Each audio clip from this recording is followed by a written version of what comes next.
Welcome to the Big Mike Fun Podcast, where you'll learn about advanced wealth building strategies from real estate investing to creating massive ROI and secured retirement profits. So pour yourself a cup of coffee, grab a notepad, and lean in. Because Big Mike has got the mic, starting now. Welcome to the Big Mike Fun Podcast. I'm the Big Mike, and today it is my pleasure and a privilege to welcome back my great friend, David Phelps, the founder of Freedom Founders. Hi, David. Mike, great to see you again, as always. In fact, it was fun. We were just chatting before we started the recording that we actually got to be together. We're together quite a few times during the year, but actually got to be there with some of your team in New York City a week or so ago, and that was a great opportunity just to see you there on your turf and some of the team, and talk about some of the things we'll talk about here on our podcast today. Thank you, David. Yeah, we are humbled and honored to receive you and Candace and the entire Freedom Founders community. For those folks who were able to make it in New York City, it's great to have you. And I was really worried about one thing we can't control is the weather, and the weather cooperated. So we had a great company. It was just awesome to have you, and thank you again for coming. Absolutely. So let's talk a little bit about freedoms. So as we were doing the New York tour, the boat ride at night around the Manhattan, and the boat went right by the Statue of Liberty. Yes. And it reminded me about the freedom. This country is certainly unique, and so many people want to come to the United States because people have the liberty and freedom here. So how do you, just in your own words, what do you think, what are the freedoms people have? Like the most important things you teach economic freedom, you teach the health freedom, the freedom of time, the freedom of relationships. Yes. So talk about this a little bit, about the freedoms. Yeah, it's great. You're right.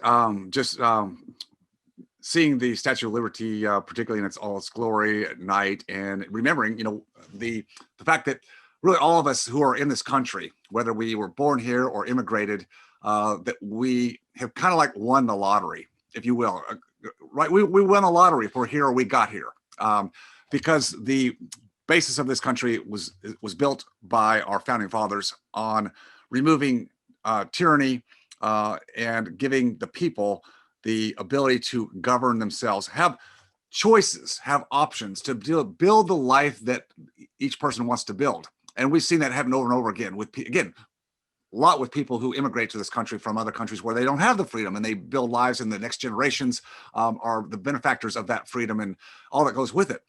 I think that in Western society, here in the US for sure, we also have a penchant, unfortunately, for being driven. Now, I'm not saying that being driven or having goals is not a good thing. It is.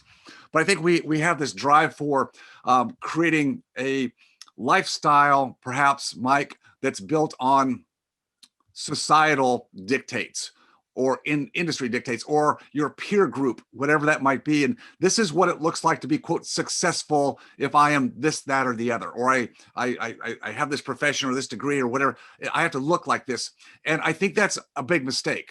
In fact, it's such a big mistake that what we do in Freedom Founders, as you know, is help our high income, relatively high net worth, hardworking professionals take that hard work and start to move from the active income, which is the blessing to do what you want to do, to have a career or profession, but start to turn that active income into tangible assets on the other side, which of course is what we're going to talk about today is real estate. Where does that fit in? And start creating passive or annuity income that once it's set, the investment, whatever it is acquired or created and well managed, that then you have this ongoing income that doesn't require you to get up and go do another day's work. So having that particular constraint of needing to show up every day to create another dollar through a service or product is what gives people freedom. And it gives them more certainty that part of their life is secured, or moving the needle to get to that point where they're secured. It changes the way you can live your life. So back to what you just said about the 5 freedoms, it's kind of like a freedom index. 5 variables that I think fit pretty well for most people. And the first one is economic or financial independence, if you will, or freedom, meaning that you have your lifestyle desires, wants, needs, whatever they are, taken care of by the passive or annuity income. but that expands everything else. That's not just the only thing to shoot for. It's like, well, then I want freedom of time, more flexibility in time to put my time where I want to. And relationships, who am I suffering in relationships right now because I feel like I have to do it, right? I have to deal with insurance companies, or I have to deal with certain kinds of clientele or staff. I just feel like I have to do it because I'm not free financially. So freedom of time, freedom of relationships, health, big thing that you and I talk about a lot. It's like oftentimes we get busy in our life and with our families and creating the income and being good stewards and providing security for our families, that we let our health go. And we always talk about, well, what good is your health if it's not good and you're financially free and you have time freedom, relationship freedom? What good is health at that point if you don't have your health, if you haven't maintained it? And then top of the pyramid, Mike, is really purpose, meaning, legacy, impact. And again, typically these are things that we put off till much later on in life because the first piece, financial or economic independence, is not met. So that's kind of the crux of what we do. And then we help people expand the rest of those freedoms into an overall freedom index that we want to see them raise that index number over the rest of their life. Yeah, thank you, David. Great wisdom. I think we need to move our lives toward all our freedom goals on all dimensions. It can't be just one and then the other, because all of those things have to be. You can't just wait until you're old, because you have no health at that point. So you have to move in parallel in all dimensions, achieving all 5 of those freedoms at the same time. So it makes total sense. But let's talk a little bit about sort of the classic. We'll talk about sort of the economic freedom. So many folks that you work with, they're high net worth, they're high earners, and but they don't have sort of a passive real estate portfolio. What most people who are not exposed to real estate or not exposed to Freedom Founders, their best choice, or the only choice they know, is Wall Street. So they go buy a bunch of stocks, mutual funds, and they have a portfolio of that. And that portfolio can be successful when the market does well, or it can be a substantial risk factor when the market has volatility and has a correction. So how do folks generally convert their, let's just say, high net worth to passive income? And I mean genuinely passive, not buying yourself a lot of investments that require a lot of work to maintain. What's the path to the economic freedom, but passive income, and feeling that real estate is working for you, not you working for real estate? Yeah, great question. Great points, Mike. The majority of people who are higher income or have higher net worth that they've created through business or just working or saving, they typically default or abdicate to Wall Street because it's what everybody else does. And it's relatively easy. In fact, Wall Street makes it easy by saying, you're a busy professional doing XYZ. There's no way you can deal with the time and the information, education to deal with the complexities of managing your money. So just give it to us through your financial advisor, your fiduciary, whoever it is, and we will take care of it for you so that when you're ready to retire, you'll be all taken care of. Well, time and time again, Mike, just to the people that we know and people in Freedom Founders, they come and they say, I work with a financial advisor, XYZ, or I've talked to several different ones, and none of them, with all their wisdom and experience, can actually give me any certainty as to a number of accumulation in whatever the products or asset investments that they talk about. They can't give me a number. It's always up in the air. That's the biggest problem, is there's no actual mile markers, no way to measure progress to get to a point where you have enough certainty that you've covered the economic freedom base. Without certainty, you live your life on the hamster wheel, never knowing, do you have enough? So the problem with real estate is the disconnect. Real estate, as we both know, is what we call an inefficient market. Wall Street, very efficient. You can access it anytime, any day through a click of a mouse, right? Internet. Real estate, different ball game. And really, I say also real estate, because it's inefficient, means that there's a place for the retail investor, which is who we're talking about. That's who I am. I'm a retail investor, to actually have a place where you can actually have a stable, much more secure, tangible investment. But again, the disconnect. How do I, a hardworking, high-income professional, have the time or to create the relationships? Because it's all about relationships. How can I create those when I'm busy doing all this stuff? I just need to give it to Wall Street because I'm just too busy. And so that pattern erupts. The people who come to Freedom Founders have made a decision that they want to take an alternative path into alternative investing, which is what we're talking about. Contrarian path, a different path. That's not easy to do, Mike. That's not easy when everybody else is saying, do this, do a tax deferred 401k or cash balance or a defined benefit plan, to save it. The problem is it doesn't get people there. The volatility of the market, as you mentioned, it's too emotional. Real estate, can there be some volatility? Of course, but we have the advantage of being able to invest in specific sectors, geographic sectors, specific asset classes, and back to the relationships, collaborating with the right people. As you said, this is about passive income. We're not teaching people how to go out and buy a multifamily value add and deal with contractors or develop new stuff. I mean, this is about collaboration with people where you get to ride along with somebody specific, with a sponsor, a manager who you actually get to build a relationship with, not like Wall Street, where all you get to do is just read financial reports that your financial advisor gives you. No, where you actually get to meet the people with whom you may want to invest. That's why we were in New York City with you last weekend, because we want to know you and your team better. That's what we got to do. We got to look at different types of investments that you are procuring or have already under your management, and look at them and understand the elements of the financials and the story behind them to say, how does this make it a good deal?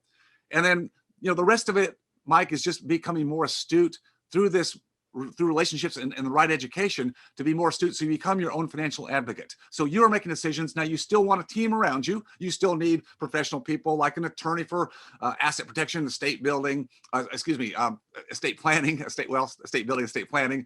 You need a CPA, a good CPA. You might need a good financial advisor to help you with insurance needs. And you need that team, but we're helping people become the center of that team, not one who just throws it up in the air and goes, hey, put it together, because nobody can orchestrate your financial future. No one cares about your financial future more than you do. Yeah, that's a massive point. I think the education is critical. As much as people are busy doing their day jobs or day profession, may be dental or dental or something else, it takes a lot of effort. But at the same time, we still have to educate ourselves. That's one investment that is the most valuable, is investing in your own education. It beats all other investments from the point of view that if you know more, you make better decisions. And we go through life making mistakes. And if we don't learn from them, why we made those mistakes. So the Freedom Found is a short path from a lot of mistakes to a much more predictable path because of all the great trusted advisors that are participating in the group. But let me continue this conversation a little bit on the portfolio side. So Freedom Founders is a great place as people, the members meet the trusted advisors and they form this relationship and they participate. But they still have to build a portfolio. And what's really interesting is that real estate, if you compare it to the stock market, is one place where you could build a portfolio with very predictable income. The word predictability is probably the number one word that describes real estate. So let's chat a little bit about kind of investment selections. Do people invest for growth when they still have 5-10 years before they retire? Do they still start building some passive income, even knowing that passive income may be taxed at a higher rates? So generally, how do you take the members through the process? When should they invest for growth? When should they invest for income? Should they use qualified money, non-qualified? Just give us a little bit of the color, how you think folks should consider approaching the exercise, because building a portfolio is like building a house. You got to do one brick at a time, put the foundation in, and then continue to build over time. It's not a all or none, take it or leave it. It takes time as you're learning and as you're making these investments. So how do you go about it? Great question, Mike. And this is what I think is so fun about having access to many different types of real estate investments. There are so many ways to split the benefits out of real estate, as you so well know. And that way, one with enough education can create a dynamic to build their portfolio the right way. So really, let's just kind of say two basic subgroups. As you said, there's people that are in their active income career, and they may have 5 years or more to still stay in that career. 5 years, could be 10 years, could be 15, could be 20 if they're relatively young. So they don't really need the active income. But what they do want to learn is how the cash flow is still created with those tangible assets. So that's where I believe that qualified money in retirement accounts or IRAs, where you at least have a tax deferred component and could be tax free if you're using a Roth or a health savings account. That's a deeper dive discussion. But my point is, with that money that you typically cannot access till 59 and a half, if it's already in that bucket, why not use that bucket to see how the cash flow works? You can have, as you said, Mike, you can have a hybrid, you can have a growth component and income, but why not see how the passive income comes? Because that's the piece that is missing for most people who want to retire. No matter what their net worth is, no matter where their investments are, if they haven't seen how to turn that overall nest egg, wherever it is, into cash flow, then it's that depletion model that the traditional financial markets say, well, you have $5 million, $6 million, and we're going to show you how you can deplete about 4% per year, and therefore hopefully you have a run rate to get you 25 years down the road, blah, blah, blah. Not a good plan. So we focus on the cash flow. So you can do that easily inside qualified buckets of money while you still have active income. So you don't need to pay more taxes. Now, if you're at the end of a career, you're taking maybe your last liquidity event, which could be the sale of a business. And so you have this one more chunk of money, and you don't plan to go back and do really any active income. I mean, you could, but you don't want to. So now you really have to understand, what's my cash flow revenue rate going to look like on a monthly or quarterly basis, because that's going to pay for your lifestyle without depleting the principal. Big point here. We don't have to deplete the principal with real estate. It's like when you do that, you're killing the goose that laid the golden eggs. We just want the eggs. So at that point, those people want to focus on at least enough cash flow, whether it's coming out of a qualified plan. So if they're 59 and a half and they're exiting a business, now money that's in that qualified plan, they can start to convert that, in advance from growth to more cash flow. And then with their non-qualified money, that is tax paid, same thing. They could put it into tax efficient models, which we can talk a little bit about that. But real estate is very tax efficient, can be very tax efficient in equity ownership, whether you own individual assets that are managed by a professional, say rental properties, but again, managed by a professional, or you're involved in syndications where you're pooling money with, again, a top shelf manager who is performing and doing the management, or in a fund with diversification that has, like your funds with Tempo, where you have opportunities to be in a growth component fund or an income fund or a hybrid.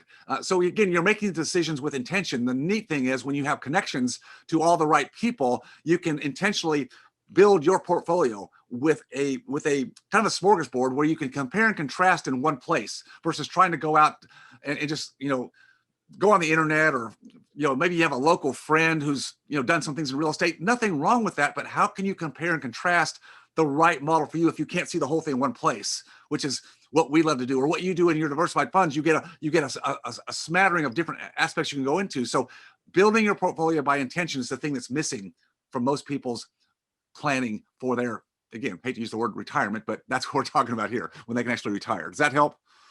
Oh, that's an awesome point. It's building the portfolio with a plan, with a purpose. It makes all the difference in the world.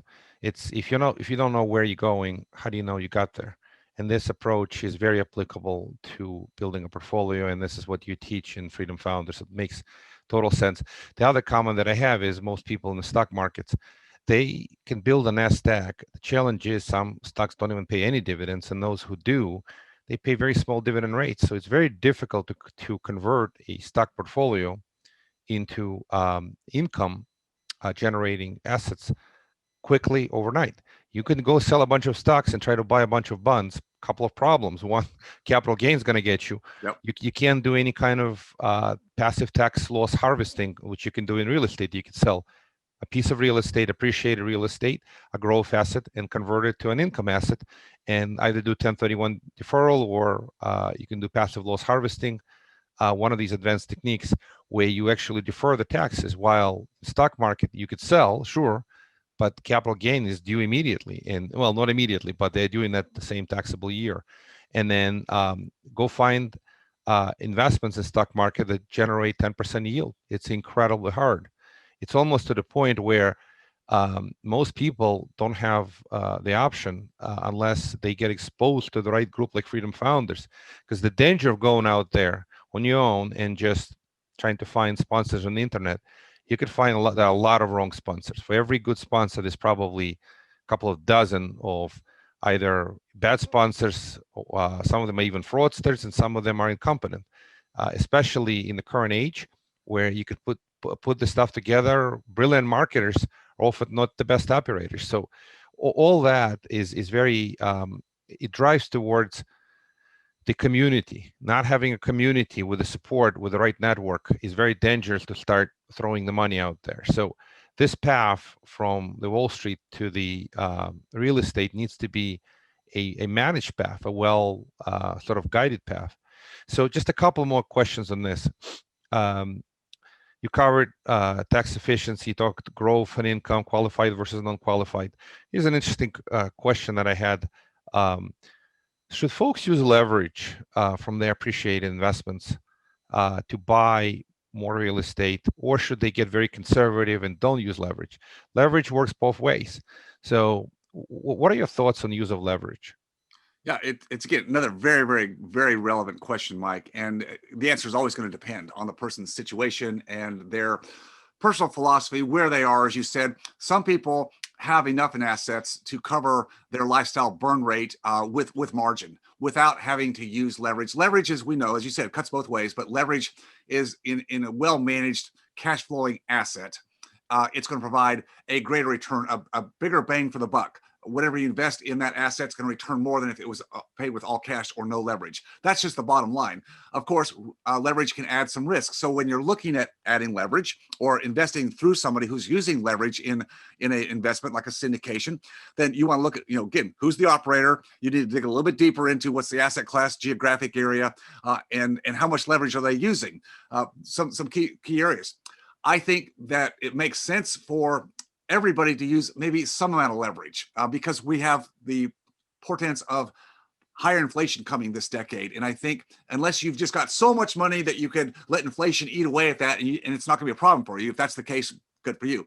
But if it's not the case, we know inflation can be devastating to the value of one's investments or assets can be if you're not hedged. Well, real estate hedges very well, and using inflation further hedges by essentially it's a way to short the dollar. So I think even if you're well set in life, you ought to be looking at the offset of what inflation could do to devalue. If you're younger or you have some net worth that you need to make up for lost time, prudent leverage can be the way to increase that growth to a higher net worth. And again, you turn into the cash flow when you need it. Yeah, great points. Thank you, David, for touching on inflation, which is a concern today. A lot of people have been concerned with accelerated inflation. Although everything I'm hearing, this is a little bit temporary, kind of driven by the reopening, and hopefully we're not going to have an accelerated inflation. But inflation is a real thing for sure. And real estate is one of the greatest hedges against inflation. And that fixed debt that you can get, your 30-year mortgage, what's really interesting today, you can get the rates on that mortgage below the rate of inflation. So it's devaluing the fixed rate mortgage over time by doing absolutely nothing. Even if the inflation is just a little bit above that, you are already ahead. But if inflation picks up, you can be well ahead. So I completely hear you. And in general, I'm a big fan of the right leverage. If you can get cheap government fixed rate debt, Fannie, Freddie products, all these, it enhances the upside, and kind of the downside limit is as long as you pay the mortgage and as long as you can collect the rent, you'll do well in the long run.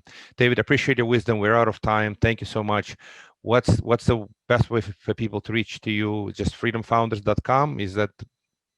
Yep, freedomfounders.com. And if you just want to follow some of my podcasts, it's the Dentist Freedom Blueprint podcast. So you can catch me there. I'll have you back on that one as well, Mike. It's always fun to reciprocate with you. Thank you kindly, David. We really appreciate it. Again, I'm honored and humbled to have you. And I'll talk to you in a few weeks when we are I'll see you at the event in Dallas. Perfect. Thank you so much, Mike. Thank you, David. Thank you for listening to the Big Mike Fund Podcast. To receive your copy of Mike's How to Choose a Smart Real Estate Fund book, head to BigMikeFund.com or visit Amazon and type Mike Zlotnick. Keep listening and keep investing Big Mike style. See you on the next episode.